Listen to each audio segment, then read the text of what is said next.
तो इस समय एक सहारनपुर से एक खबर आ रही है और इमरान मसूद ने दावा किया है कि इस बार इंडी गठबंधन की जो जिन 8 सीटों पर चुनाव हो रहे हैं सभी 8 सीटों पर चुनाव जीतेगी इंडी गठबंधन।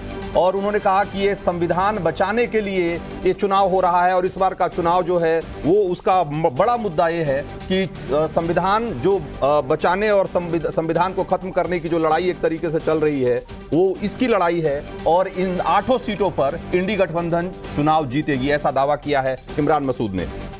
हालांकि जो और बाकी सीटें हैं अभी हमारे सारे सहयोगी वहां मौजूद हैं। यहाँ कैराना में हमारे साथ अभिषेक हैं और यहाँ भी लड़ाई बहुत दिलचस्प है। राकेश, हमें पता है कि भाजपा के प्रदीप चौधरी के खिलाफ यहाँ इकरा हसन हैं, 27 साल की युवा उम्मीदवार हैं।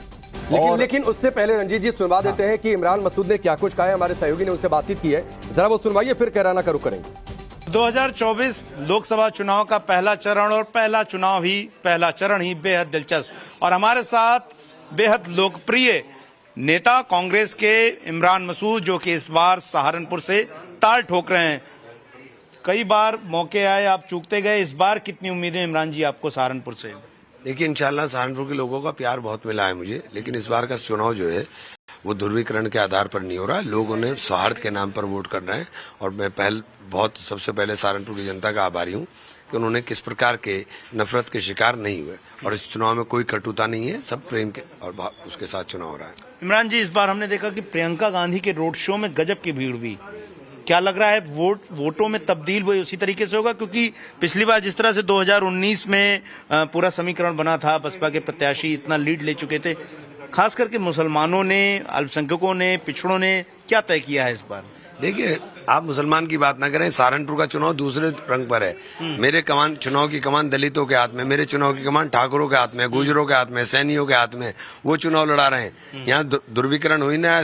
ठाकुरों ने तो सबसे पहले कहना शुरू कर दिया, रघुकुल रीत सदा चली आई, प्राण जाई पर वचन न जाई। ये चुनाव इमरान का नहीं, हमारे सम्मान का चुनाव है, देश के संविधान का चुनाव। ये बात दलित लेकर के चल रहा है कि मेरा मान मेरा संविधान, तो ये चुनाव बिल्कुल अलग। राजपूतों की नाराजगी की जैसे बात उठी, उसका असर कहीं न कहीं पश्चिमी उत्तर प्रदेश में भी देखने को मिला। बीजेपी के ही तमाम नेता इस चीज को लेकर बात करने लगे। क्या असर पड़ेगा वो जो पूरा गुजरात से माहौल शुरू हुआ? देखिए, पूरा वोट पड़ रहा है और आप पलट के डाल देंगे। आप कैसी आप बात करें? देखिए, आप किसी के स्वाभिमान के ऊपर चोट करेंगे, वो बर्दाश्त नहीं होगी। ये बताइए, राघव लखनपाल कह रहे हैं मैं 2.5 लाख वोटों के अंतर से जीतूंगा। ये आंकड़ा उनका कहां से आपको लगता है, कितना हद तक सही है? उसको 2.5 लाख वोट मिल रहे हैं बेचारे को। उसको इस बार 2.5 लाख ही मिल रहे हैं। उसके वोट ही तो, ये सारी नाराजगी उसके जो उसके कोर वोटर थे वही तो सब लोग लेकर खड़े हो मेरा झंडा।